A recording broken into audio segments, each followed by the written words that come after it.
The old Apache sits alone on his porch, the setting sun painting shadows across weathered skin that has seen too many winters. His tribe scattered, his bloodline ending with him. Across the dusty yard, she appears like a mirage, young, defiant, and heavy with child. She approaches slowly, one hand on her swollen belly. Without permission, she kneels before him, eyes locked on his. "I'll bear you strong sons until you die," she declares, her voice steady as the mountains. He says nothing, but something long dormant stirs in his chest. Could this stranger truly restore what time and tragedy have stolen from him? Before we jump back in, tell us where you're tuning in from. And if this story touches you, make sure you're subscribed, because tomorrow I've saved something extra special for you. The weathered hunting knife rests on Nakohe's lap as his calloused fingers work the whetstone in practiced rhythm. 68 winters have carved deep lines into his copper face, but his hands remain steady, strong. The blade has been his companion for 40 years, outlasting everyone he ever loved. Dawn breaks over the reservation's edge, where his cabin stands apart from the others. He has chosen this isolation, this boundary existence between worlds. Neither fully in the white man's territory, nor embraced by what remains of his tribe. Nakohe rises from his porch chair, joints protesting with familiar pain. He sheathes the knife and surveys his small kingdom. A modest cabin, a struggling garden, the graves of his wife and sons marked by stone cairns behind the structure. 20 years since the cavalry raid that took them. Yet some mornings he wakes expecting to hear their voices. "Too much silence," he mutters in Apache, his native tongue feeling strange after weeks of disuse. The coffee boils on his small stove, a white man's habit he acquired years ago. One cup like every morning. The ritual fills time, nothing more. His reflection catches in the window glass. Once black hair, now streaked with silver, the proud stance of a warrior still evident despite the years. In his youth, they called him Bear for his ferocity in battle. Now he is merely an old man watching the world change around him, powerless to stop it. The reservation shrinks with each government treaty, his people's traditions fading with each passing season. He takes his coffee outside, watching the distant dust cloud that signals Thomas's monthly supply wagon. The half-Apache trader is his tenuous connection to both worlds, bringing necessities from town and occasional news from the tribal council that long ago stopped seeking his counsel. Thomas arrives with his usual forced cheerfulness, a young man of 30 with quick eyes that miss nothing. "Grandfather," he says in greeting, though they share no blood. "Thomas." Nakohe nods, helping unload flour, coffee, ammunition. "The agent is cutting rations again," Thomas says, passing a newspaper. "Railroad's coming closer. They're saying more land transfers soon," Nakohe grunts. "The news is always the same, only the details change. Council asks about you," Thomas ventures. "They know where to find me." Thomas sighs, loading empty crates back into his wagon. "They say you choose the white man's solitude over tribal ways. They choose slow death over truth," Nakohe responds, his words sharp as the knife at his belt. "Our ways must change or we die completely." This old argument hangs between them, unresolved. Thomas is too young to remember when 10,000 Apache controlled these lands. Before the reservations, before the sickness, before the schools that stole children and returned empty vessels wearing Apache faces. "Your sister's boy asks for stories," Thomas says, changing tactics. "About the warrior bear." Something flickers in Nakohe's eyes, a ghost of pride quickly extinguished. "Tell him I am no one's story." After Thomas leaves, Nakohe climbs the ridge behind his cabin. From here, he can see the tribal settlement to the north, the white town to the south, and his solitary existence between them. He performs his daily prayer, facing each cardinal direction, honoring the spirits who no longer seem to listen. At night, he lights no lamp. Darkness is a companion he has grown to appreciate. In the shadows, he can almost feel the presence of those long gone. His father teaching him to track deer, his wife's hands braiding his hair before battle, his sons wrestling by firelight. The bloodline of his family ends with him. No grandchildren will carry his stories. No descendants will remember his name in 7 generations. This final defeat, the death of legacy, weighs heavier than all losses before.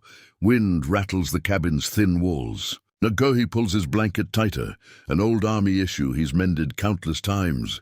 Tomorrow will be the same as today, and the day after, until one day it won't. He will join his ancestors, and his empty cabin will eventually collapse back into the earth, leaving no trace that Bear of the Apache ever existed.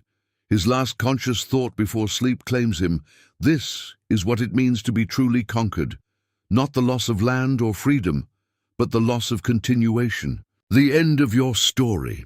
The well-worn leather journal bulges with pressed flowers, folded maps and pages swollen from occasional raindrops. Catherine Voss traces her fingers over the embossed initials WV before opening to a fresh page. 7 months of entries chronicle her westward journey.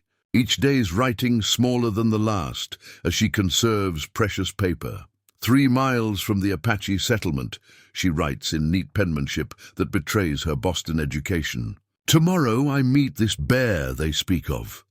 Kate, no one calls her Catherine anymore, shifts uncomfortably on the hard ground of her small camp. Her pregnant body protests every surface that isn't a proper bed. The child within her kicks vigorously, as if sensing the significance of tomorrow's encounter. "Settle down, little one," she murmurs, placing a protective hand over her swollen belly. "We'll have a home soon enough." The dying campfire illuminates her face, younger than her 28 years in some ways, older in others. Brown hair escapes her practical braid, framing determined hazel eyes. She is pretty in an unassuming way, with a strength to her jaw that has only intensified since William's death. 4 months ago, typhoid took her husband of 2 years, leaving her alone with an unborn child in Denver. William Voss had been a Buffalo soldier before his discharge, a rarity, a black man who'd earned respect through military service. Their marriage had already caused scandal enough back east. His death left her doubly vulnerable. "Your father admired the Apache," she tells her unborn child. "Said they were the fiercest warriors, the most determined survivors." William's stories of frontier campaigns had included tales of a legendary warrior called Bear, now living in solitude. When the boarding house owner suggested she find a new husband quickly, with pointed reminders that her mixed-race child would complicate matters, the seed of an idea took root. Morning brings Kate to the basin below Nakohi's cabin. She washes in the cold stream, dons her cleanest dress, difficult to fasten over her pregnancy, and begins the final ascent. The stares from people at the trading post yesterday still burn in her memory. The whispers, the judgment in their eyes, white woman with a colored man's baby. Neither world fully accepts her choice, her child. "We make our own belonging," she whispers, her mother's phrase becoming her mantra. Kate pauses at the ridge, catching her breath. The cabin looks smaller than she expected, more isolated. Doubt flickers briefly. This plan seemed more reasonable in Denver, less desperate. The old Apache sits motionless on his porch, watching her approach. His stillness is unnerving. She's been observed by predators with similar intensity during her journey west. Her rehearsed speech evaporates under his obsidian gaze. Only truth remains, raw and unadorned. She kneels before him despite her awkward pregnancy. Meeting his eyes directly, "I'll bear you strong sons until you die," she declares, the words emerging with unexpected steadiness. The old warrior's face betrays nothing. Not surprise, not anger, not interest. His silence stretches until Kate fights the urge to fill it with explanations, justifications. "I have nowhere else," she finally adds. "Go back to White Town," he says, his English accented but clear. "Nothing for you here. There's nothing for me there either." Kate remains kneeling, stubborn. "My child needs protection, a name, a heritage, not mine to give." He rises to enter his cabin. "They say you were once called Bear," she persists, stopping him.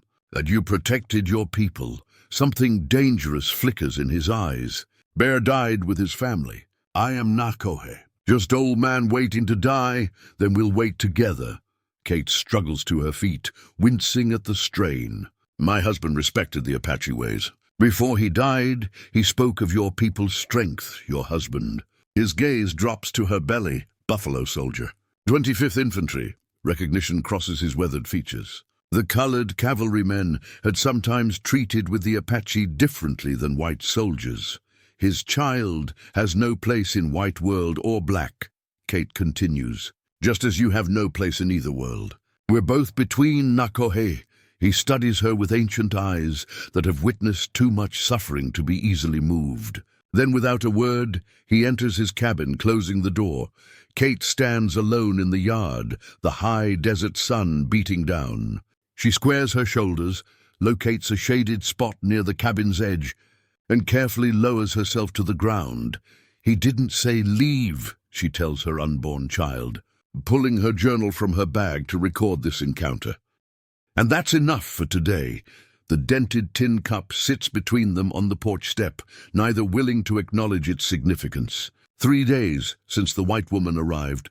3 days Nakohe has ignored her presence while she stubbornly camps near his water barrel. This morning, without comment, he filled the cup with coffee and placed it where she could reach it. Kate cradles the warm metal between her palms, sipping gratefully. The morning chill cuts deeper as summer wanes. Her small tent offers meager protection against the elements, but she's endured worse. The baby shifts within her, a constant reminder of her purpose. Storm coming, Nakohe says suddenly, nodding toward dark clouds gathering on the horizon. His first voluntary words to her. Kate measures her response carefully. My tent should hold, she replies, though uncertainty colors her voice. Nakohe grunts, returning to his whittling. The silence between them has developed textures over these 3 days, sometimes hostile, sometimes merely wary. This morning, it feels almost companionable. By midday, the wind carries the unmistakable scent of approaching rain. Kate secures her few possessions, reinforcing her tent stakes with rocks. Nakohe watches from his doorway, face unreadable. The first fat raindrops strike like bullets. Within minutes, the gentle shower transforms into a deluge that flattens the prairie grass and turns the ground to flowing mud. Kate's tent shivers under the assault, one side already collapsing. Lightning splits the sky, thunder cracking immediately after. The storm hovers directly overhead, unleashing its fury. Water breaches the tent's worn seams, soaking her bedroll. The cabin door swings open. Nakohe stands silhouetted against the interior's dim light. Inside, he commands, voice barely audible above the storm. Kate hesitates only briefly before gathering her most essential belongings. Pride is a luxury she can no longer afford. The short distance to the cabin leaves her drenched, hair plastered to her face, dress heavy with water. The cabin's interior is spare but orderly. A stone fireplace dominates one wall, its small fire the room's only light. A rough-hewn table, 2 chairs, a narrow bed in one corner, shelves bearing few possessions. The space smells of smoke, leather and herbs, hanging in dry bunches from the rafters. Sit, Nakohe indicates a chair, then hands her a worn blanket. Kate wraps herself gratefully, watching as he moves around the small space with practiced efficiency, adding wood to the fire, hanging her soaked outer garments on pegs near the heat. Thank you, she says. He acknowledges with a slight nod, then busies himself brewing fresh coffee, keeping his back to her. Thomas brings supplies soon, he says finally. Can arrange transport back to town. I'm not leaving, Kate responds, a hand instinctively covering her belly. Nakohe turns, studying her with eyes that reveal nothing of his thoughts. Why? He demands. Why here? Why me?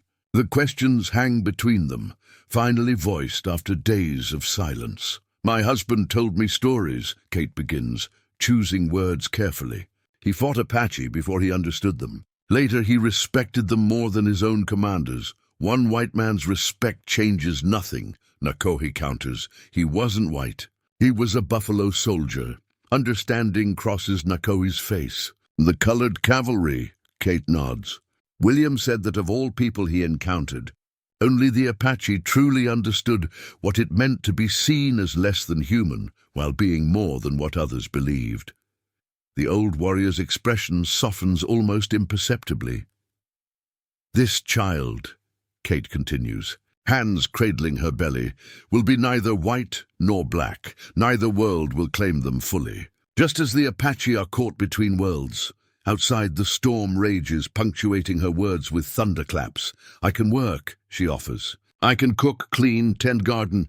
I'm strong despite—" She gestures to her pregnancy. "I ask only for shelter and protection until my child is born. And then?" Nakohe asks. Kate meets his gaze steadily. "One day at a time." Something like respect flickers in the old man's eyes. "You sleep there." He points to a small storage area separated by a hide curtain. "I sleep here. You stay until baby comes. Then we decide." Relief washes through Kate, though she carefully maintains her composure. "Thank you." Nakohe returns to the fire, ending the conversation. But when he hands her a bowl of stew later, their fingers brush briefly. The touch is fleeting, yet somehow significant, the first acknowledgement of shared humanity. That night, listening to the rain drumming on the cabin roof, Kate writes in her journal, "Today I moved from outside to inside. A small distance measured in feet, but the true distance cannot be calculated. The old warrior has allowed me sanctuary, if not acceptance. For now, it is enough." The small stone mortar rests between them, filled with fragrant herbs being ground to powder by the smooth pestle in Kate's hand. 2 weeks have passed since she moved into the cabin, each day establishing new patterns in their shared existence. "This mixture helps with the swelling," Kate explains, working the pestle with practiced motions. Her ankles have begun to swell as her pregnancy advances, the discomfort evident in her careful movements. Nakohe watches her work, noting the precision of her technique. "Where you learn medicine ways?" "My grandmother was a midwife in Vermont," Kate says, not looking up from her task. "She taught me which plants heal, which harm." Nakohe grunts, his most common form of response, but there's a hint of approval in the sound. He reaches for the mortar, examining the ground mixture, rubbing it between weathered fingers. "Apache women use similar," he acknowledges, then rises from his chair, retrieving a small leather pouch from a shelf. He empties a different herb into the mortar. "Add this. Better for baby strength." Kate looks up, surprised by the offering. She nods her thanks and incorporates the new ingredient, the shared knowledge, forming another small bridge between them. Their days have settled into routine. Mornings begin with coffee prepared by Nakohe, strong and bitter. Kate tends the small garden she's expanded, adding vegetables from seeds carried in her belongings. Afternoons find Nakohe teaching her the subtle signs of the desert, which clouds promise rain, which plants indicate water below the surface. Evenings are spent in companionable silence, each engaged in separate tasks that somehow feel connected. Today, Nakohe prepares to hunt, checking his rifle methodically. "I come with you," Kate suggests. Setting aside the finished herbal mixture, Nakohe shakes his head. "Too far. Too dangerous. I've walked farther carrying heavier," she counters, the stubborn set of her jaw becoming familiar to him. Their eyes lock in silent negotiation. Finally, Nakohe relents. "Stay close. Walk quiet." The autumn sun bathes the landscape in golden light as they follow a narrow game trail into the hills. Kate matches her pace to his, her breathing controlled despite her burden. Nakohe finds himself slowing occasionally, not for her sake, he tells himself, but to scan the terrain more thoroughly. He stops suddenly, crouching low. Kate mirrors his movement without prompting. "Watch," he whispers, pointing to a distant ridge where a young deer grazes. Unaware of their presence, in one fluid motion, Nakohe raises his rifle sights and fires. The deer drops instantly. Kate flinches at the report but says nothing, following as he approaches the fallen animal. Nakohe kneels beside the deer, murmuring words in Apache, a prayer of thanks for the life taken to sustain their own. The ritual complete, he begins the practical work of field dressing the carcass. To his surprise, Kate kneels opposite him, drawing a small knife from her pocket. "Show me," she says simply. He hesitates, then demonstrates the proper technique. Her hands prove steady and capable as she assists, her face betraying neither disgust nor discomfort at the bloody work. "William taught me to dress small game," she explains, seeing his questioning glance. "Said a frontier wife needed practical skills more than parlor manners." "Wise man," Nakohe acknowledges. The rare compliment hanging in the air between them. The return journey is slower, both burdened with portions of their harvest. As they crest the final rise overlooking the cabin, Thomas's wagon comes into view in the yard below. The half-Apache trader stands as they approach, surprise evident in his expression as he takes in the sight of them returning together from the hunt. Their shared purpose visible in blood-stained hands and the meat they carry. "Grandfather," he greets Nakohe, then nods respectfully to Kate. "Mrs. Voss." "Thomas," Kate responds with easy familiarity, as though his visits were long established in her routine. Thomas's eyes flick between them, assessing the changed dynamic. "Brought your monthly supplies," he says to Nakohe, then adds hesitantly, "and some things that might suit Mrs. Voss. Fabric, tea." "Thank you," Kate says warmly, moving past him to begin preparing their bounty for storage. When she is out of earshot, Thomas speaks low in Apache. "People talk, both in town and at council fire." "People always talk," Nakohe responds in the same language. "Makes no difference to me. They say you've taken a white wife," Thomas persists. "Some disapprove. Others wonder if Old Bear has found his strength again." Nakohe's face hardens. "She is not wife. She is—" He pauses, searching for the right word. "Guest."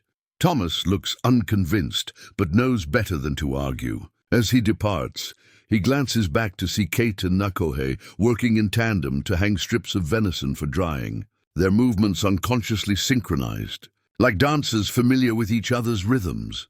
That night, for the first time, Nakohe tells a story from his youth, a tale of his first successful hunt. Kate listens intently, her hands busy mending a tear in his spare shirt. Neither acknowledges the significance of this shared moment, this small but important foundation stone in the bridge being built between their separate worlds. The eagle bone whistle hangs from a leather cord around the neck of Chief Mescalero, its yellowed surface polished by generations of use. The old chief fingers it absently as he sits across from Nakohe, the small cabin suddenly crowded with the presence of 5 tribal elders. They arrived without warning at dawn, ceremonial clothing marking this as no casual visit. Kate had retreated to her small partitioned area at Nakohe's silent gesture, but the hide curtain does little to muffle their conversation. The council fire has burned 3 times since we heard of the white woman, Mescalero states in Apache, deliberately excluding Kate from understanding. "We waited, thinking Bear would send her away." Nakohe sits straight-backed, his face impassive. "My home stands apart from the tribe by the council's choice, not mine. What happens here is not council business." A younger elder named Victorio leans forward, his voice sharp. "It becomes council business when a respected warrior takes up with a white woman carrying another man's child. The agent uses this to mock us, says even our eldest warriors bow to white women now. I bow to no one," Nakohe responds, voice dangerously soft. The woman sought shelter. "Apache do not turn away those in need. Apache also do not mix blood with those who took our land," counters Victorio.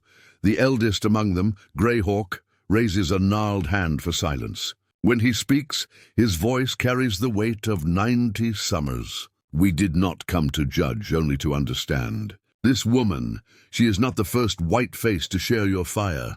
There was another, many winters past. The cabin grows still. Even the fire seems to hold its breath. That was different," Nakohe says finally. "Was it?" Greyhawk's roomy eyes hold wisdom accumulated across nearly a century. "The heart finds what the heart needs, even in enemy skin." From behind the curtain, Kate listens intently, sensing the undercurrents of a history she doesn't yet understand. Mescalero clears his throat. "What will you do when the child comes? Raise it as Apache? This brings danger to all of us. I have made no such decision," Nakohe replies. "The woman stays until her time comes. After that, He leaves the sentence unfinished. She should hear our words, Greyhawk says unexpectedly.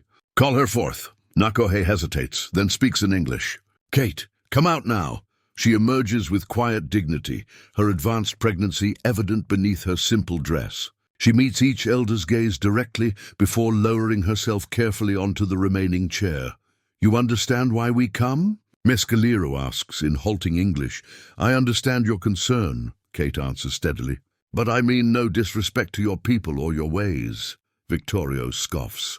White woman's words. Always sweet until they get what they want. Kate turns to him, unflinching.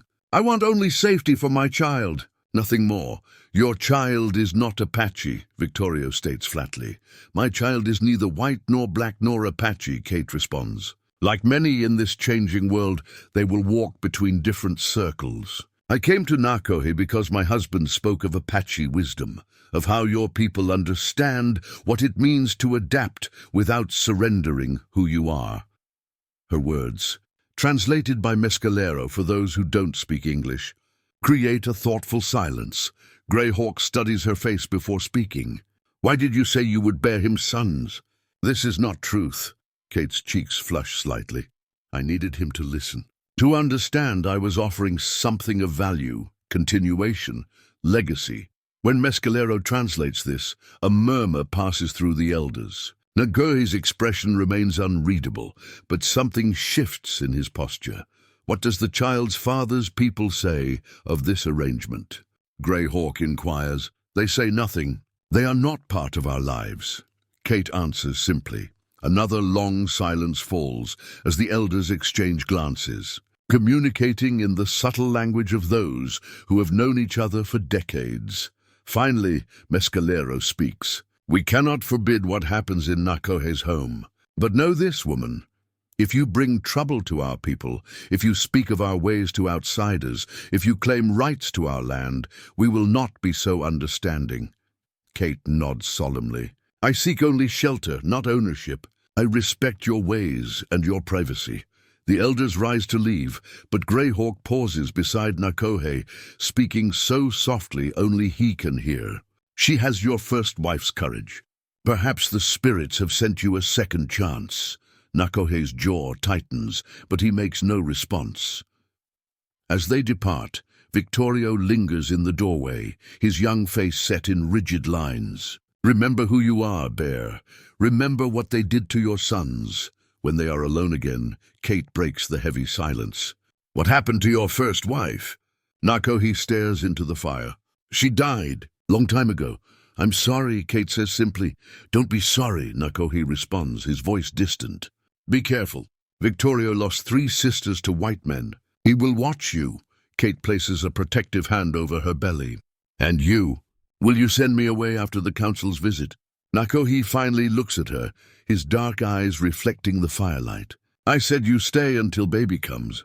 My word stands. The unspoken question, what happens after, hangs between them like smoke.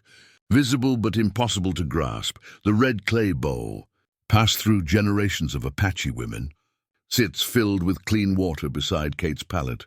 Nakohe found it wrapped in deerskin at the back of his storage shelf, his wife's birthing bowl, unused for 20 years. Outside, thunder cracks like rifle fire. Rain lashes the cabin roof in violent waves, turning the yard to mud. Of all nights for a child to decide its time has come, it would choose this one. It's too early, Kate gasps between contractions, her face sheened with sweat despite the autumn chill. 2 more weeks. Nakohe wrings out a cloth in the clay bowl, placing it on her forehead. Babies come when they come. Like storms. Kate tries to smile, but another contraction seizes her, stealing her breath. She grips the edge of the pallet, knuckles white with strain. 6 hours since her waters broke during supper. 6 hours of increasing pain, with no sign of progress. Nakohe has sent smoke signals, but in this weather no one will see them. They are alone. Tell me what to do, he says, an unfamiliar note of uncertainty in his voice. Kate draws a ragged breath as the contraction subsides. My grandmother said, first babies take their time. We wait, but the lines of pain etched around her eyes concern him. He's seen enough birthing animals to know when something isn't proceeding as it should. I will make medicine, he decides, moving to gather herbs from their hanging bundles. His fingers work from memory as he combines plants his mother and wife had used. The rhythmic grinding of stone against stone forms a counterpoint to Kate's labored breathing, a tenuous connection to the women who would know what to do. My wife had difficult time with first son, he offers, surprising himself with the personal revelation. Medicine woman sang over her all night. Kate focuses on his words, grateful for the distraction. Did it help? Nako nods. Sun came at sunrise. Strong boy. His voice roughens on the last words. Another contraction takes hold, harder than before. Kate cries out, the sound piercing Nakoe's practiced stoicism. Without thinking, he kneels beside her, offering his hand. She grips it with surprising strength. Something's wrong, she whispers, when the pain ebbs. The baby feels stuck. Fear, so long a stranger, reacquaints itself with Nakohe. He's seen death in many forms, but the thought of losing this woman, this child, stirs something primal within him. I will sing, he says simply, and begins the low, rhythmic chant of his people's birth song. The ancient words fill the cabin, mingling with the storm's fury. He sings of strength, of emergence, of the journey from darkness into light. His free hand gently palpates Kate's swollen belly, feeling for the child's position, as he'd seen midwives do. Then we stay and fight, she says with quiet determination. But we need a plan. The next morning, Thomas arrives earlier than his usual monthly visit. His young face grave with concern. Town's stirred up, he reports, accepting coffee from Kate. Preacher's been talking about the unholy arrangement up at the old Apache's place. Some men at the saloon making bets on how long before they run you out. Just talk? Nakohe inquires. Thomas hesitates, mostly. But Pearson's boy claims he saw lights up this way last night. Men on horseback. Kate exchanges a glance with Nakohe. They'd heard nothing, but the ridge behind the cabin could have concealed riders observing their home. I need to teach you to shoot, Nakohe tells Kate after Thomas departs. For when I'm not here, the old Springfield carbine feels heavy in Kate's hands as Nakohe positions her arms, adjusting her stance with impersonal efficiency. Breathe out when you pull trigger, he instructs, like giving birth. Moment of greatest control comes with surrender.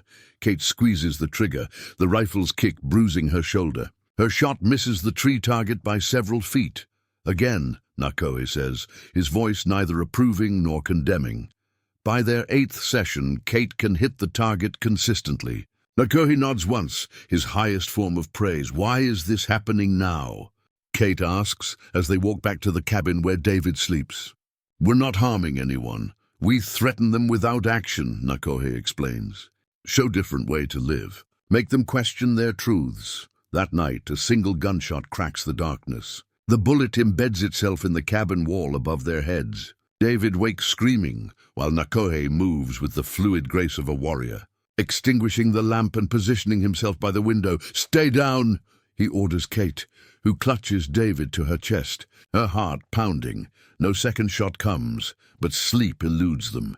Dawn finds them exhausted, tension pulling their words taut. Warning, Nakohe pronounces, digging the bullet from the wall. Not serious attempt, not yet, Kate amends. Later that day, as David naps, they construct a plan. Kate will take the baby to the root cellar if trouble comes. Nakohe shows her the hidden exit he dug years ago, a tunnel emerging in the dense brush 50 yards behind the cabin. If I tell you run, he insists. No questions. Kate grips his arm. Not without you. Something flickers in Nakohe's eyes, an emotion he's not yet ready to name. His hand covers hers briefly. Some battles not for winning, only for giving others time. The stark reality of their situation settles between them. This fragile family they've created exists in defiance of two worlds' expectations. Its continued survival will demand sacrifice. That evening, Nakohe performs another ceremony, this one private, solemn. He burns sacred herbs, wafting the smoke over Kate and David, murmuring prayers in Apache. What is this for?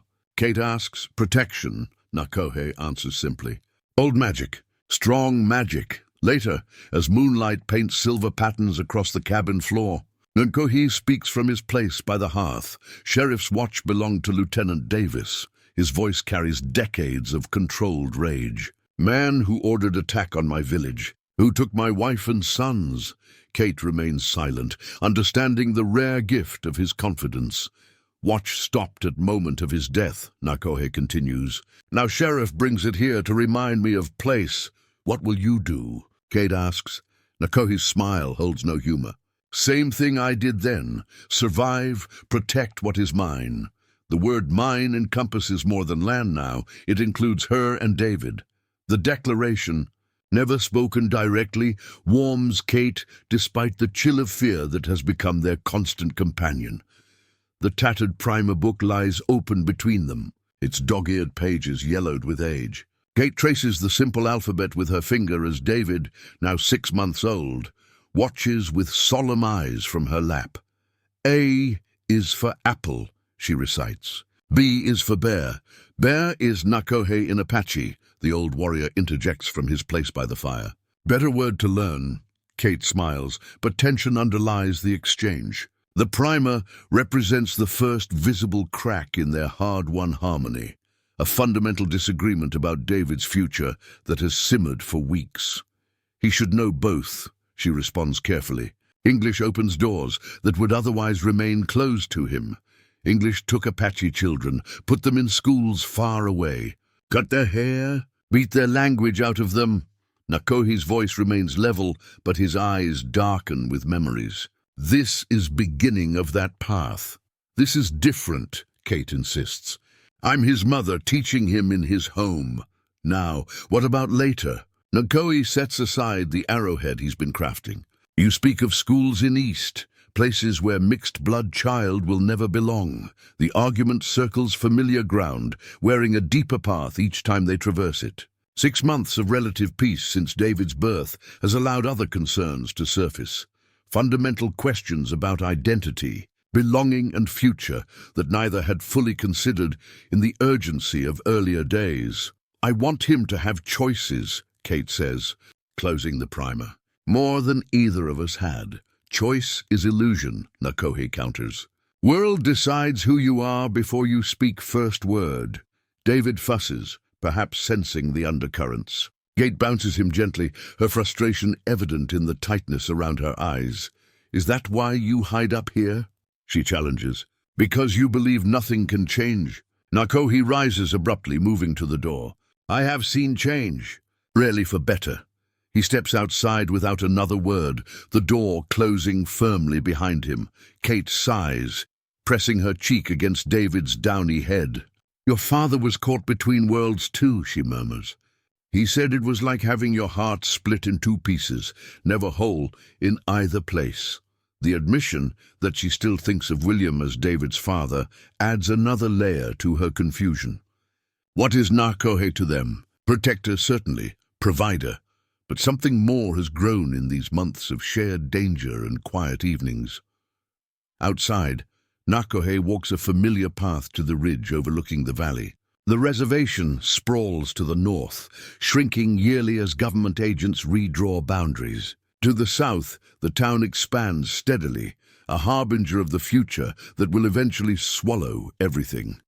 His thoughts turn to Kate, her stubborn courage, her gentle hands, her fierce protection of her child. Their child, in all the ways that matter now. He had not expected to feel this way again after his family's destruction. Had not wanted to. When he returns at dusk, Kate has prepared dinner, rabbit stew with wild onions. The familiar domestic scene belies the morning's tension. I made too much, she says, their customary peace offering after disagreements. Nkohi nods, accepting the bowl she offers. They eat in companionable silence until David's fussing interrupts. His cries escalate quickly to a concerning pitch. He's burning up, Kate exclaims, pressing her lips to the infant's forehead. Nkohi touches the child's skin with experienced fingers. Fever high. The night becomes a blur of shared urgency as they work in tandem to lower David's temperature. Nakohe prepares a tea of willow bark, while Kate bathes the baby with cool water. They take turns walking the floor with him as he wails inconsolably. "What else can we try?" Kate asks desperately as the fever persists. "What would Apache medicine women do?" "Sweat lodge," Nakohe answers hesitantly. "But he is too small." "Your people must have had remedies for infants," Kate presses. Nakohe hesitates, then retrieves a small pouch from among his sacred items. "This herb, powerful medicine, dangerous if too much." Kate studies his face. "Do you know the proper amount?" "Yes, my wife," he falters. "She showed me when our son had fever." "Then do it," Kate decides without hesitation. "I trust you." The simple declaration resonates between them. Trust, hard-earned and precious. Nakohe prepares the remedy with exacting precision, administering just 3 drops to the feverish child. They wait, keeping vigil together as the night deepens around them. Near dawn, David's fever breaks. He sleeps peacefully between them on the bed they've shared, only in times of greatest threat or coldest weather. "Thank you," Kate whispers, her hand finding Nakohe's in the dimness. "Not me," he responds. "Old knowledge. Passed through generations. That's what I want for him," Kate says softly. "To carry both our traditions forward. Not to choose, but to embrace all parts of himself."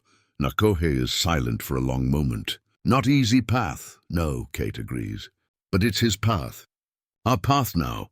In the soft light of dawn, David opens his eyes, reaching up to touch Nakohe's weathered cheek with perfect trust. Something shifts within the old warrior, a wall crumbling, a door opening. "We teach him all ways," he concedes finally. "Your books and my stories.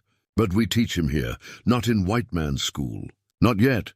Kate recognizes the compromise, the gift of time together, the promise of shared teaching. Agreed.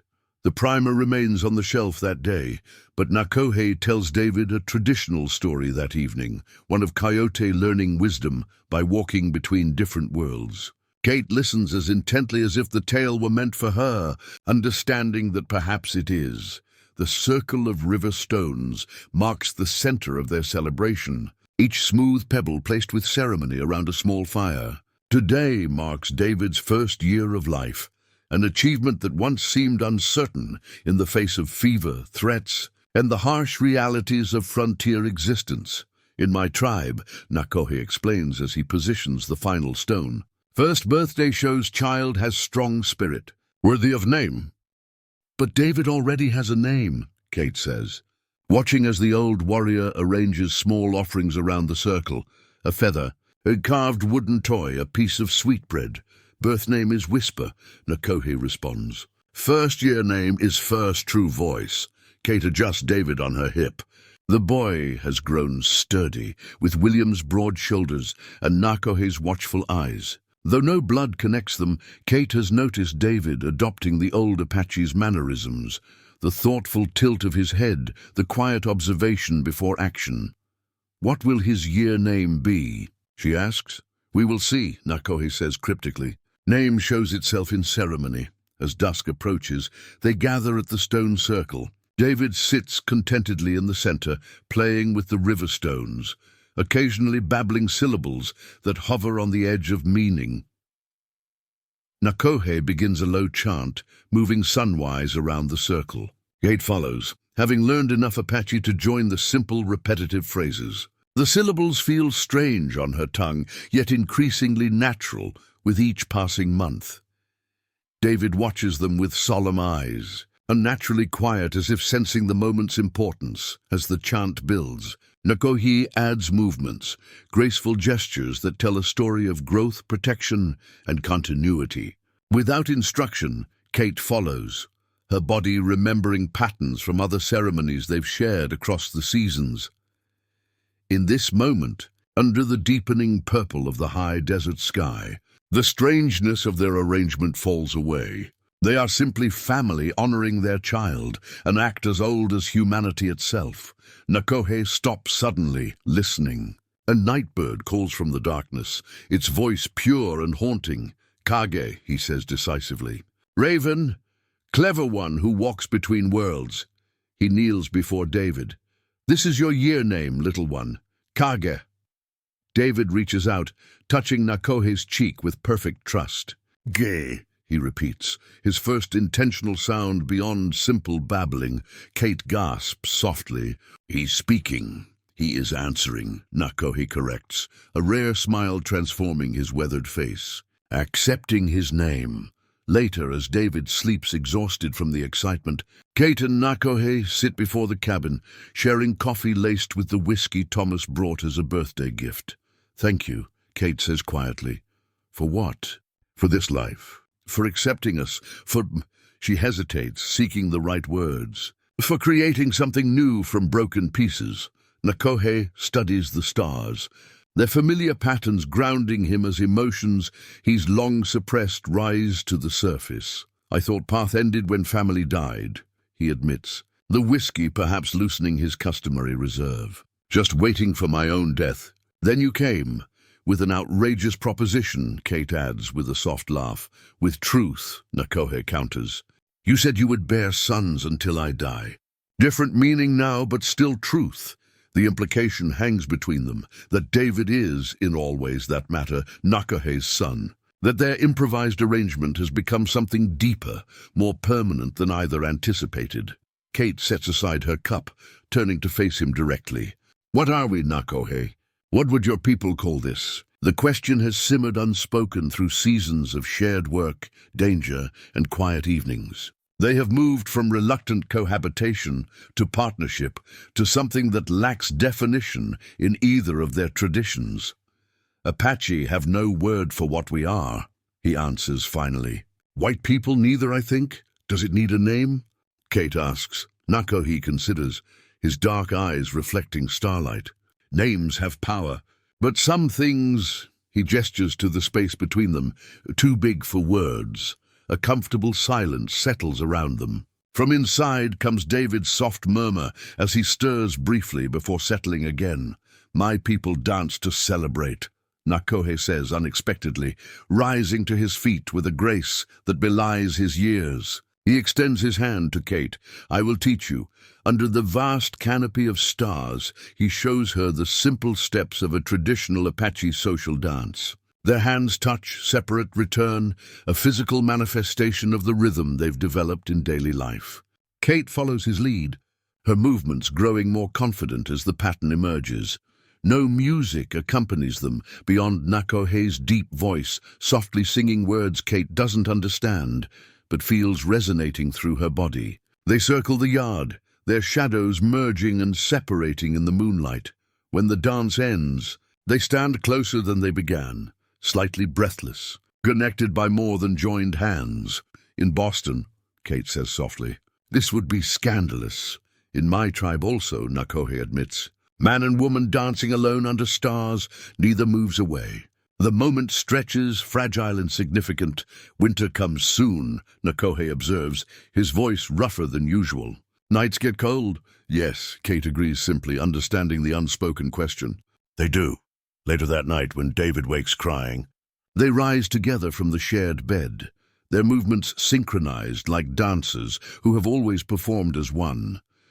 The government treaty map unfolds on their table, its crisp official lines and boundaries contrasting with the organic reality visible through their window. Thomas brought it along with his usual supplies and disquieting news after the winter's long isolation.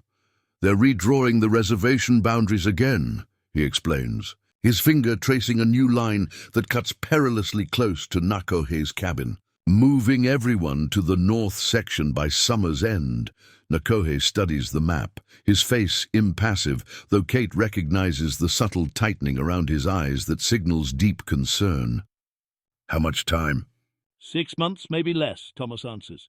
"Agent says it's progress. Railroad needs the southern lands." "Progress," Nakohe repeats, the word bitter in his mouth. "Always progress that takes, never gives." Kate examines the map, while David plays at her feet, now 18 months and increasingly verbal. The boundary line crosses directly through their garden, placing the cabin itself in contested territory. "What options do we have?" she asks, one hand unconsciously moving to her abdomen, a gesture both men miss in their concentration on the map. Thomas hesitates. Officially, not many. Move north with the tribe, or he trails off, or lose everything, Nakohe finishes. The silence that follows carries the weight of their precarious existence. The winter's isolation had created an illusion of permanence, a false sense that their unconventional family might continue undisturbed. After Thomas departs, Nakohe remains at the table, studying the map as though seeking alternative realities in its faded ink. Kate puts David down for his afternoon nap, then returns to place a hand on Nakohe's shoulder. "We knew this might happen," she says quietly. He covers her hand with his own, a gesture of intimacy that has become natural over the past months. "My people have known this certainty for generations. Land promised, then taken. Words given, then broken." Kate kneels beside him, drawing his attention from the map to her face. "I need to tell you something." Something in her tone shifts his focus completely. He studies her with the same careful attention he gives to tracking game or reading weather signs. "I'm carrying another child," she says simply. Nakohe goes utterly still, only his eyes moving as they search her face, confirming the truth of her words. "How long have you known?" "Since midwinter. I wanted to be certain before I told you." His hand moves tentatively toward her still flat abdomen, pausing for permission. Kate guides it to rest against her, though nothing yet can be felt of the new life within. "This child," Nakohe begins, then falters, uncharacteristically uncertain. "Is yours," Kate confirms. "Ours." The implications unfold between them, a child of their union, neither white nor Apache but both, a physical manifestation of the bridge they've built between their worlds. "Boy or girl?" he asks, practical as always. Kate smiles. "Too soon to know." "Does it matter?" "No," Nakohe answers without hesitation. "Child is child." Blessing either way. His acceptance loosens something tight in Kate's chest, worry she hadn't fully acknowledged until its release. Despite their intimate relationship, they'd never explicitly discussed the possibility of children between them. Nakohe's gaze returns to the treaty map, his expression shifting. What had been resignation now transforms to determination. "This changes path forward," he declares. "Child born here has stronger claim to land than paper promises. Will that matter to the government agents?" "Maybe not, but matters to me." Nakohe rises, moving to the window to survey their homestead with new eyes. "Must prepare. Make stronger claim. Build proper home for growing family." Kate joins him at the window, their shoulders touching. "What are you thinking?" "Thomas says tribal council meets tomorrow about treaty. I will go. Speak as elder, not outsider." His voice drops lower. "We'll ask Greyhawk to perform binding ceremony. Join us properly in eyes of tribe." Kate turns to him, surprised. "You want us to marry? By Apache customs?" "If you are willing," Nakohe answers carefully. "Would give you and children protection of tribe, even if I—" He doesn't complete the thought. But Kate hears the unspoken concern. His age, the uncertain future, yes, she answers without hesitation. "But you know this will only complicate things with the townspeople. A white woman formerly joined with an Apache man. Already complicated," Nakohe observes dryly, gesturing to her abdomen. "Might as well be complicated with purpose." A faint smile touches Kate's lips. "That could be the motto for our entire relationship." That evening, as David sleeps and spring peepers create a chorus outside their window, they sit together planning their future against the background threat of displacement. Nakohe speaks more than Kate has ever heard, outlining improvements to the cabin, strategies for strengthening their claim to the land, ways to negotiate with both tribal elders and government officials. "We'll build proper cradle," he declares, already mentally selecting the wood. "Not rush job like for David." Kate leans against him, drawing strength from his certainty. "I never expected this life," she admits. "When I came here with that outrageous proposition, you promised sons until I die," Nakohe reminds her, rare amusement warming his voice. "Keeping promise in unexpected way." The treaty map remains on the table, its stark boundaries a reminder of the challenges ahead. But as darkness deepens around their cabin, those official lines seem less substantial than the bonds they've forged. Bonds that will soon be recognized by Nakohe's people and strengthened by the child, growing beneath Kate's heart. Tomorrow we begin, Nakohe says with quiet resolve, his hand entwined with hers. Building future that doesn't fit their maps. The ivory cameo brooch catches the afternoon light, its delicate profile of a genteel Eastern lady, stark against Kate's practical homespun dress. Elizabeth Blackwood pins it to her sister's collar with fingers that tremble slightly, her Boston propriety straining against the reality before her. "Mother would have wanted you to have this," Elizabeth says, her voice carrying the refined accent of their upbringing, an accent Kate has gradually lost during her years in the West. "Thank you," Kate replies, touching the heirloom gently. "It's beautiful." They stand awkwardly in the cabin's doorway, sisters separated by more than the 2,000 miles between Boston and the Arizona Territory. Elizabeth's arrival 3 days ago, announced by a letter that reached them just a week before she did, has disrupted their carefully balanced household. David peers shyly at his aunt from behind. Kate skirts. At nearly 2, he's become more aware of strangers, clinging to the familiar presence of his parents when newcomers appear. He has William's eyes, Elizabeth observes, kneeling to David's level. "Hello, young man." David retreats further, pressing against Kate's legs. "He's not usually so shy," Kate explains. "It's just been the 3 of us for so long." Elizabeth glances toward Nakohe, who works in the expanded garden, deliberately giving the sisters space for reunion. "Yes, well, that's part of what I came to discuss."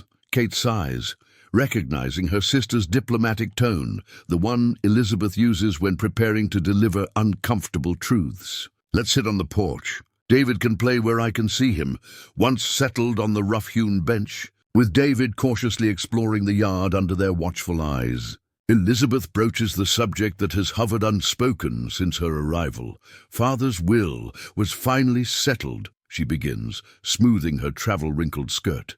"You're entitled to a quarter share of the estate, enough to establish yourself elsewhere." "I am established," Kate counters, gesturing to the homestead around them. The cabin Nakohe has expanded with a proper bedroom, the thriving garden, the new corral containing 3 goats and a milk cow purchased with their combined resources. "Kate," Elizabeth's voice softens, "it'd be reasonable. This arrangement, it isn't sustainable. Certainly not now that there's another child coming." Kate's hand moves unconsciously to her swelling abdomen, now visibly rounded at 5 months. "Our Apache marriage ceremony was last month," she says quietly. "We're bound according to his people's traditions." Elizabeth closes her eyes briefly. "That isn't recognized by any court in this country, and you know it. It's recognized by us, by his tribe." "And what happens when the reservation boundaries change?" "Thomas told me about the treaty." Elizabeth leans forward earnestly. "Come back east with me. Bring David. We can say you're a widow again. No one need know about—" She gestures vaguely toward Nakohe. Kate stiffens. "About my husband? The father of my unborn child. David's father in every way that matters? Be practical, Catherine." Elizabeth rarely uses her full name, a sign of her frustration. "What kind of life can you provide for these children out here? What education? What opportunities? What place in society?" Before Kate can respond, David toddles toward Nakohe, arms outstretched. "Nako, up!" The old warrior sets aside his gardening tools and lifts the boy with practiced ease, swinging him high before settling him on strong shoulders. David's delighted laughter rings across the yard. Elizabeth watches this interaction, something shifting in her expression. "He loves the child," she says, sounding surprised despite herself. "Of course he does," Kate responds. "David is his son in every way that matters."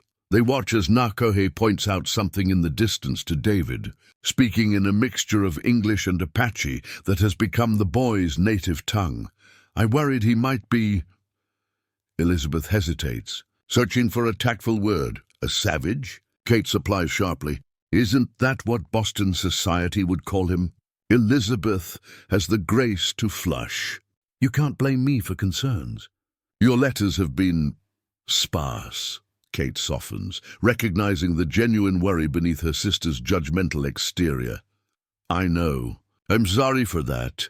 A companionable silence grows between them as they observe Nakohe teaching David how to plant corn seeds, the child's small hands guided by weathered ones. He's different than I expected, Elizabeth admits finally. In what way? More gentle, patient. She turns to study her sister's face. And he makes you happy. The question contains layers of meaning, an opening, an olive branch of understanding. Yes, Kate answers simply. Not in ways I ever anticipated, but deeply, truly happy. That evening, Nakohe prepares a feast to honor their guest. Venison roasted with herbs, corn cakes, wild greens harvested from the hills.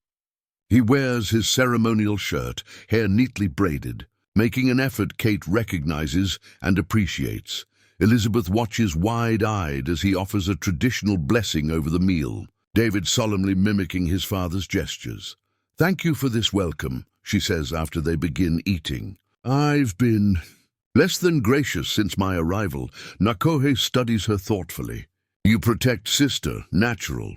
Yes, well, Elizabeth straightens her napkin. I'm beginning to think she might not need quite as much protection as I assumed.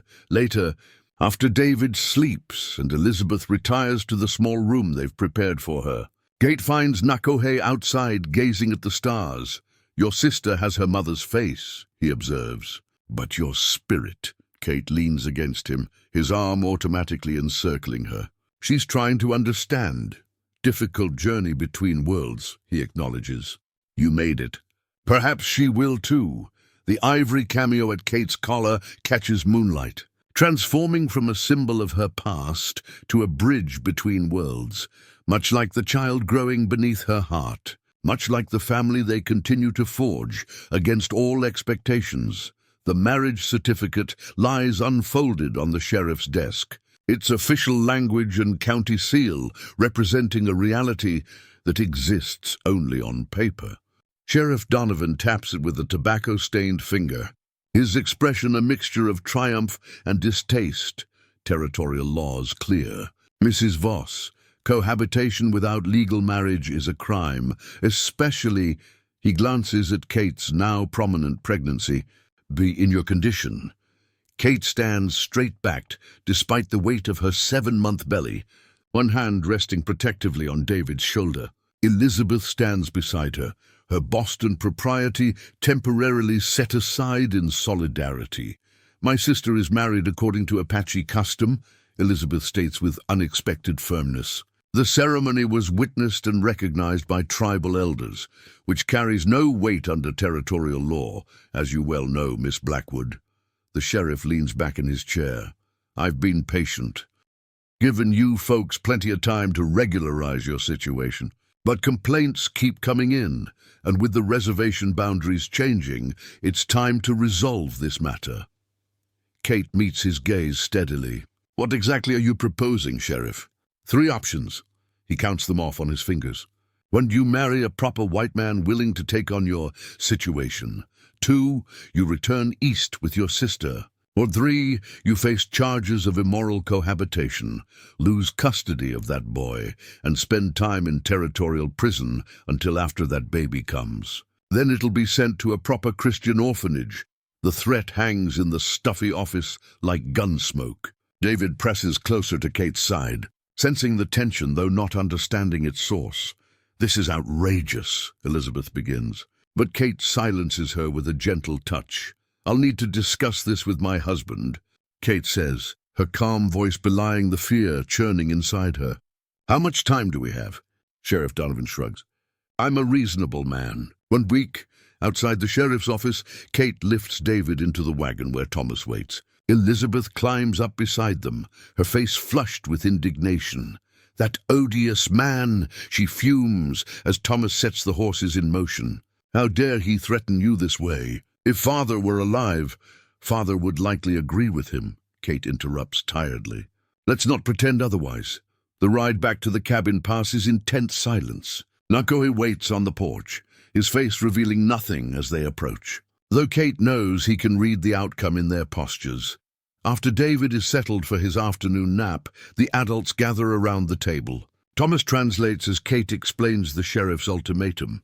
Watching Nakohe's face for reaction, he cannot separate family, Nakohe says finally. His voice controlled, but with an undercurrent of steel Kate recognizes from moments of greatest threat. Under their law he can, Thomas explains gently. Sheriff has authority, especially with reservation boundaries changing. Your land will be outside tribal protection soon. What if... Elizabeth hesitates, then continues with growing confidence. What if we obtained a legal marriage certificate? Surely there's a judge or minister somewhere who would perform the ceremony? Thomas shakes his head. Anti-miscegenation laws. Whites cannot legally marry Indians in this territory. This is absurd, Elizabeth exclaims. In Boston, we're not in Boston, Kate reminds her softly.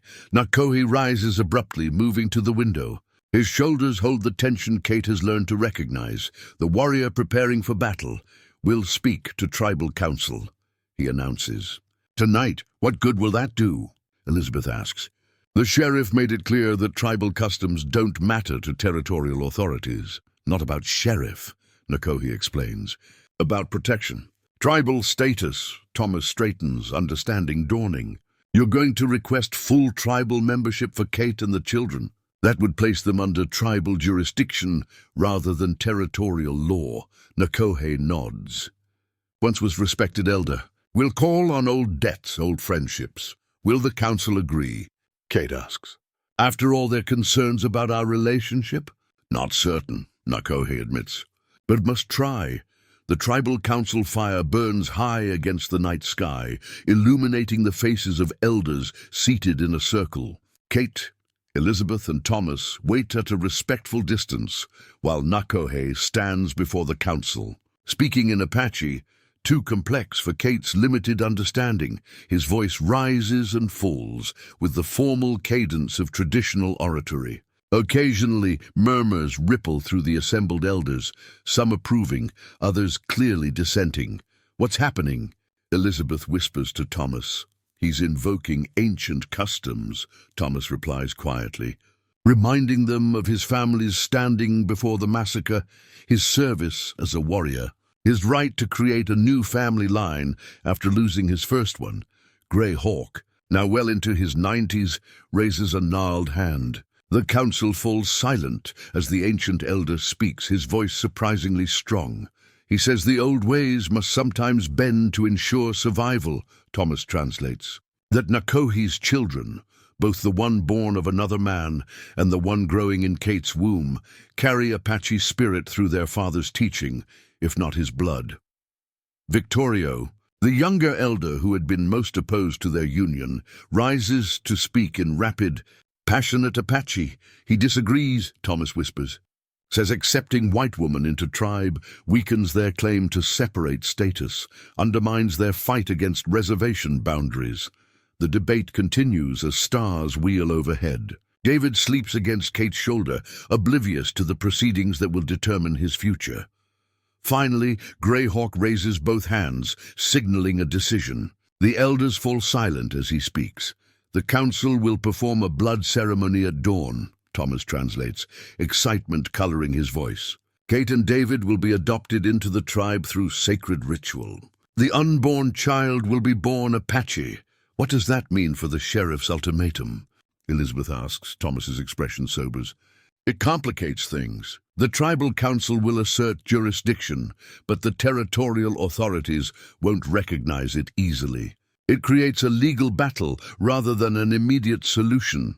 As they return to the cabin under moonlight, Kate walks beside Nakohe, their hands occasionally brushing, the small, intimate gesture that has become their silent communication. Thank you, she says simply. Nakohe gazes ahead, his profile strong against the starlit sky. Not victory yet, only beginning of longer fight. I know. Kate's hand finds his, squeezing briefly. But we fight together. Inside her their child moves, a strong kick that makes her smile, despite the gravity of their situation. Whatever comes with dawn's ceremony and the confrontations that will surely follow, They face it not as individuals but as family, bound by choice, circumstance, and love that defies both societies' understanding. The sacred cedar smudge stick burns slowly, its aromatic smoke curling through the medicine woman's shelter where Kate labors. 8 weeks have passed since the blood ceremony that adopted her and David into the tribe. 8 weeks of legal maneuvers between tribal authorities and territorial officials, a precarious stalemate that has granted them temporary peace. Breathe with the pain. Not against it, Nita Wicker instructs, her ancient hands supporting Kate's back as another contraction builds. The medicine woman had once refused to acknowledge Kate's existence. Now she tends her with the care given to a daughter of the tribe. Outside, the gathered community waits. Kate's labor began during a harvest celebration, her water breaking as women prepared corn for winter storage. Now the entire tribe has assembled, drawn by rumors that spread like wildfire, that the white woman who became Apache carries twins. A powerful omen. Nakohi paces outside the shelter, watched with amusement by Greyhawk and other elders. David sits with Elizabeth, who has extended her visit indefinitely, increasingly drawn into the tribe's daily rhythms, despite her initial reservations. Inside the shelter, Kate cries out as the strongest contraction yet seizes her body. 20 hours of labor have left her exhausted, her copper-red hair plastered to her face with sweat. Something's wrong, she gasps when the pain recedes. Different than with David, Nita Wicker places gnarled hands on Kate's distended abdomen, her fingers probing with experienced precision. Her eyes widen. 2 spirits, she confirms in halting English. Fighting to be first, Kate's eyes widen with both fear and wonder. Twins, Nita Wicker nods, then calls instructions to her assistant. The younger woman rushes out, returning moments later with Nakohe, his face taut with concern. Women need warrior strength now, Nita Wicker explains, positioning him behind Kate. Hold her. Give power. As with David's birth, Nakohe supports Kate from behind, his strong arms encircling her, his breath steady against her ear. But this labor progresses differently, the pain sharper, the stakes higher. Twins rare in tribe, Nita Wicker explains between contractions. Powerful medicine, sacred. Another contraction builds, stronger than before. Kate bears down, a primal sound tearing from her throat. Nakohe murmurs encouragement in Apache, words Kate now understands. Prayers for strength, for protection, for safe passage. Head comes, Nita Wicker announces. Push now. With a final, tremendous effort, Kate pushes. The first child slides into the medicine woman's waiting hands, a tiny girl with a powerful cry. Before there's time to celebrate, another contraction seizes Kate. The second baby follows quickly, as though impatient to join her sister. 2 girls, Nita Wicker proclaims, genuine wonder in her voice. Twin daughters. Most powerful sign? Nakohe stares at the tiny infants in speechless awe as the assistant cleans them. Unlike David's copper-brown skin, the twins have a lighter complexion that nevertheless hints at their mixed heritage. Tufts of black hair crown their heads, their father's contribution unmistakable. Kate reaches for them weakly, but Nita Wicker's expression changes to concern. Too much blood, the medicine woman mutters, pressing herbs between Kate's legs. Spirit trying to follow babies. Nakohe's face tightens with fear as he recognizes the danger. Kate's skin has taken on an alarming pallor, her eyes struggling to focus. Don't let me die, she whispers to him. Our daughters need me. You not die, he responds fiercely. Not permit it. Through the night, while the tribe keeps vigil outside, Nakohe and Nita Wicker fight for Kate's life. The medicine woman applies poultices and administers herbal teas, while Nakohe remains a constant presence, refusing food or rest. Elizabeth takes charge of the newborns and David, creating a makeshift nursery in a corner of the medicine lodge. The twins' hungry cries punctuate the tense silence as Nita Wicker's assistant helps them suckle from a young mother who recently gave birth. Dawn approaches with Kate still hovering between worlds. Nakohe sits beside her, one hand clasping hers, the other rhythmically stroking her hair, an uncharacteristic display of tenderness, born of desperation. "Stay with me," he murmurs in Apache. "Our path not finished." In English, he adds words Kate taught him from her books. "I love you." The phrase sounds strange in his voice, shaped by a tongue unaccustomed to such direct emotional declaration.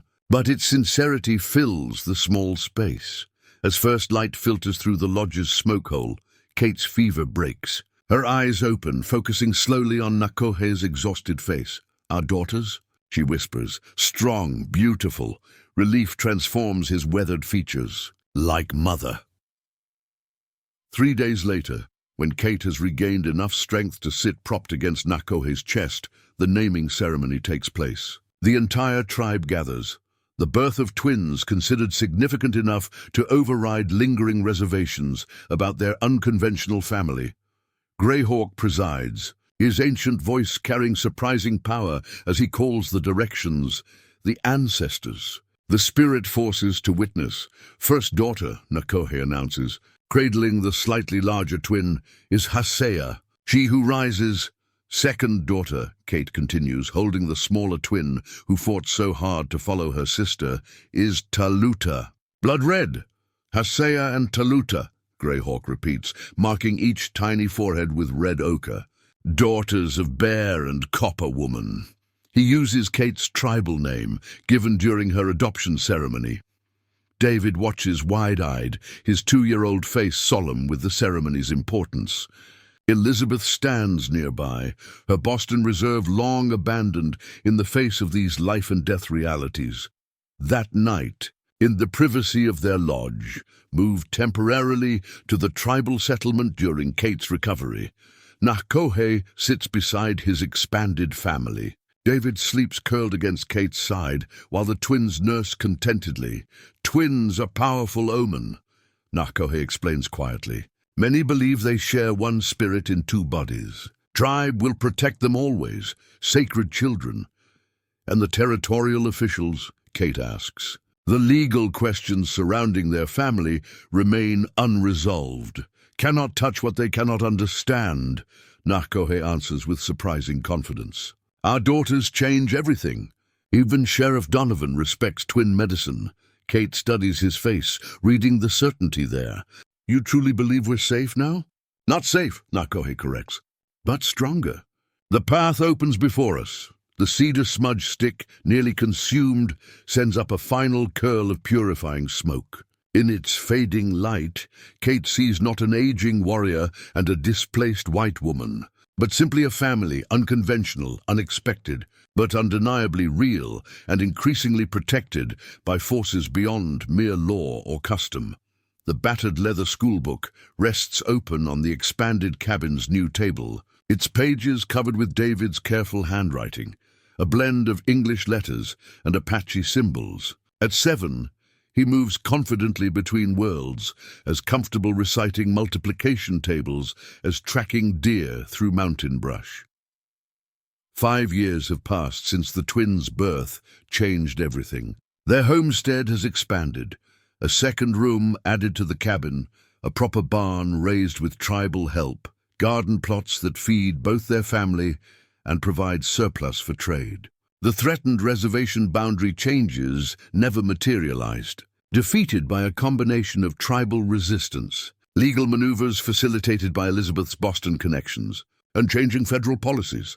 "Very good," Kate praises, reviewing David's work. At 35, motherhood and frontier life have weathered her once smooth features, but her eyes remain bright with intelligence and purpose. "Now help your sisters with their letters." The 5-year-old twins sit cross-legged on a woven mat nearby, laboriously copying the alphabet. Though identical at birth, they've grown distinct. Hasea taller and more outgoing, Taluta quieter with a gift for languages that already surpasses her siblings. David moves to assist them with the patient dignity he's absorbed from Nakohe. At 75, the old warrior has defied expectations, his strength diminished, but spirit undiminished.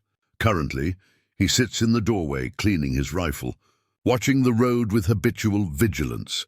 "Riders coming," he announces, setting aside the weapon but keeping it within reach, a precaution born of hard experience. Kate glances up, automatically counting heads. 3 children accounted for. Elizabeth gathering herbs in the garden, visible through the window. Even after years of relative peace, old fears die hard. Government wagon, Nakohe identifies, his eyesight still remarkably keen. Indian agent and others. Kate straightens her apron, touching the wooden hair comb that holds her braid, a gift Nakohe carved for their 3rd anniversary, according to Apache reckoning. "Children, continue your lessons. David, watch your sisters." She joins Nakohe on the porch as the wagon approaches. Agent Parker, a thin man with perpetually ink-stained fingers, has proven less antagonistic than his predecessors. Beside him sits a stranger in Eastern clothes, expensive but travel-worn. "Mrs. Nakohe," Parker greets Kate, using the name she's adopted for official purposes, a compromise that acknowledges both her marriage and Western legal expectations. "This is Dr. Hamilton from the Indian Education Bureau in Washington." The stranger descends, appraising the homestead with undisguised interest. "Remarkable," he murmurs. "The reports mentioned your unique situation, but seeing it firsthand is quite different." Kate stiffens slightly. "What brings you to our home, gentlemen?" "The Education Bureau is implementing new policies regarding Indian children," Agent Parker explains. "Dr. Hamilton is touring reservations to assess schooling needs and to identify candidates for the Eastern boarding institutions," Dr. Hamilton adds. A chill runs through Kate, despite the warm day. Stories of Apache children sent to distant schools, returning changed or not returning at all, have been shared around tribal fires for years. "Our children receive education at home," Nakohe states flatly, his English deliberate and clear, a skill he's refined over years of defending their family arrangement. "Yes, we've heard about your wife's informal school," Dr. Hamilton acknowledges, with a thin smile. "Quite progressive. However, federal policy now mandates formal education for all reservation children." "Show him," Nakohe tells Kate, his decision instant. Kate hesitates only briefly before inviting the men inside. The children look up curiously, instinctively gathering closer together at the sight of strangers. Dr. Hamilton surveys the scene, the school books, the children's writing slates, the wall charts illustrating both English and Apache concepts. "Your son shows remarkable progress," he comments, examining David's workbook. "Advanced for his age. All our children are educated in both traditions," Kate explains, her voice level despite her apprehension. "Apache history and customs alongside reading, writing, mathematics, and natural philosophy." Dr. Hamilton kneels to address the twins, who regard him warily. "Do you enjoy your lessons, young ladies?" "Yes, sir," Hosea answers confidently while Taluta nods. "How many languages do you speak?" he asks, clearly not expecting much. "3, Taluta answers softly. "English, Apache, and Spanish from Thomas." Dr. Hamilton's eyebrows rise. He tests her with a simple Spanish phrase, which she answers correctly. Rising, he turns to Agent Parker. "Most unusual. The children appear to be receiving adequate instruction." To Kate and Nakohe, he adds, "You understand this arrangement is highly irregular. Our entire existence is irregular." "Doctor," Kate responds with the quiet confidence she's earned through years of frontier survival. "Yet here we are, thriving, indeed." The bureaucrat seems genuinely thoughtful. "The new superintendent has expressed interest in alternative approaches. Perhaps your home school might serve as a model rather than an exception." After the officials depart, promising further discussion rather than immediate action, Kate releases a breath she didn't realize she was holding. Nakohe squeezes her shoulder briefly, their discreet gesture of affection. "They'll be back," she says. "Yes," Nakohe agrees, "but with different purpose." They saw what we built here. That evening, as shadows lengthen across their homestead, the family gathers for the evening meal, expanded now to include Thomas and his Apache wife, who arrive weekly to exchange news and supplies. Elizabeth, who divides her time between Boston advocacy work and extended stays with her sister's family, completes the circle. David, eager to practice his reading, shares a newspaper Thomas brought, a territorial broadsheet with news of railroad expansion, mining developments, and changing Indian policies. The commissioner says Indians must adopt white ways to survive. The boy reads carefully. What do you think of that? Kate asks, encouraging critical thinking as she's done since his earliest questions. David considers seriously. I think, he glances at Nakohe, drawing strength from his father's attentive gaze, that we show different way. Not just white, not just Apache. Something new that takes best parts. Nakohe nods, rare pride evident in his expression. Good answer, son. We make our own path. As night falls, Kate watches her family from the cabin doorway, David teaching the twins a game he's invented, Elizabeth and Thomas's wife comparing herbal remedies, Nakohe and Thomas discussing tribal council matters. The patchwork family they've created defies categorization, but increasingly serves as a bridge between communities. The leather schoolbook sits on the table, a symbol of their hard-won compromise, education that honors both traditions while creating something entirely new. Like their family itself, it represents not surrender but evolution, not loss but transformation. A legacy secured not through bloodlines alone, but through the deliberate blending of worlds that everyone once thought incompatible. The old rocking chair creaks rhythmically on the expanded porch, its smooth arms polished by 15 years of daily use. Nakohe sits wrapped in a colorful blanket, despite the summer warmth. His once powerful frame now bent with age, but his eyes still sharp as they survey the homestead that has grown into a small settlement. At 83, he has outlived all expectations, including his own. The warrior once known as Bear has become the elder, sought by both tribal members and white settlers for his wisdom and uncommon perspective that bridges divided worlds. Kate moves beside him, her copper hair now streaked with silver, laugh lines etched around eyes that have witnessed both tragedy and joy. At 42, she carries herself with the quiet dignity of a woman who has crafted a life entirely her own. David's letter arrived, she says, settling into the matching chair beside her husband. He's completed his first year at the university. Nakohe nods, pride evident beneath his habitual reserve. Their son, now 17, and studying at a progressive Eastern college that Elizabeth helped secure, represents the fulfillment of dreams neither parent originally dared. He writes that his professor was so impressed with his paper on tribal governance that it may be published. Kate continues, unfolding the pages covered in David's strong handwriting. Good, Nakohe responds simply.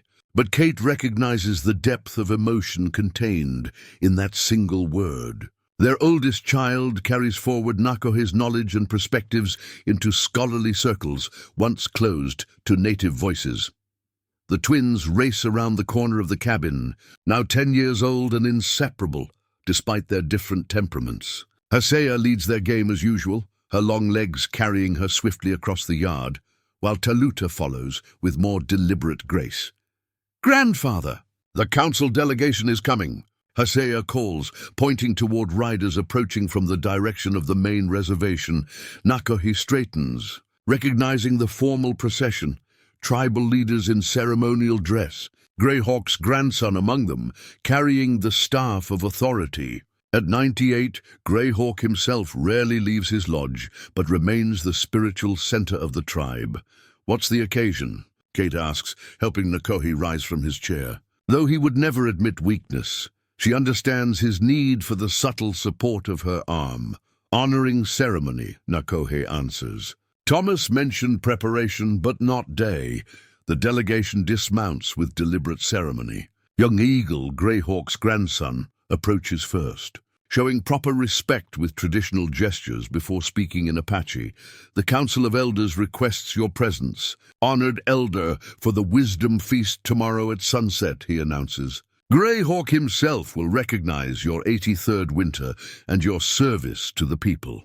Kate translates unnecessary for Nakohe, but so the twins can understand the formal language. Their daughters have grown up speaking both English and Apache, but the ceremonial dialect remains challenging. I will attend, Nakohe responds with equal formality. After the delegation departs, Kate helps him back to his chair, noticing the mixed emotions playing across his weathered features. What troubles you? She asks, knowing his thoughts after decades of shared life. Circle completes, he responds. When you came, I was outcast from tribe. Now they honor me. He shakes his head slightly. Strange path spirits chose for Bear. Not so strange, Kate counters, taking his hand in hers. You remained true to yourself while creating something new. The tribe sees that now. The following evening, the entire family prepares for the ceremony. David has returned from university specifically for this occasion, tall and handsome, in a striking combination of Western suit and traditional Apache accessories. The twins wear matching dresses that Kate has sewn, incorporating tribal patterns into the fabric. As the sun begins its descent, they make their way to the ceremonial grounds where the entire tribe has gathered. Greyhawk sits at the center, impossibly ancient yet still commanding. Beside him stands the current chief, a progressive leader who has often sought Nakohe's counsel on navigating changing times. The ceremony begins with traditional songs and prayers. Then Greyhawk gestures Nakohe forward with a gnarled hand. Bear, who returned, the Ancient One addresses him by his ceremonial name. You walked away from our circle to find your own path. We thought you lost to us. Now we see you a scout, finding new trail for our people. He nods toward Kate, David, and the twins. You created bridge between worlds when others built walls. Your family shows new way to survive without surrendering spirit. Greyhawk motions to his grandson, who brings forward a magnificent star blanket. Its intricate pattern representing tribal history and cosmic order. Such blankets are given only to the most respected elders, those whose wisdom lights the people's path like stars in darkness. Council recognizes you as Wisdom Keeper, Greyhawk declares as the blanket is draped around Nakohe's shoulders. Your stories, your journey, your family become part of tribal history for generations that follow. Nakohe stands straight despite his years, accepting the honor with dignity. His gaze finds Kate in the crowd, a lifetime of shared struggle and triumph passing between them in a single look. Later, as they return to their homestead under a sky brilliant with stars, David walks beside his father while the twins skip ahead with the boundless energy of youth. Kate takes Nakohe's arm, supporting him as the day's exertions take their toll. When you arrived that day, Nakohe says quietly, making your outrageous promise to bear sons until I die. Kate laughs softly. I was desperate and determined. You kept promise, he observes, glancing toward David's strong silhouette ahead of them.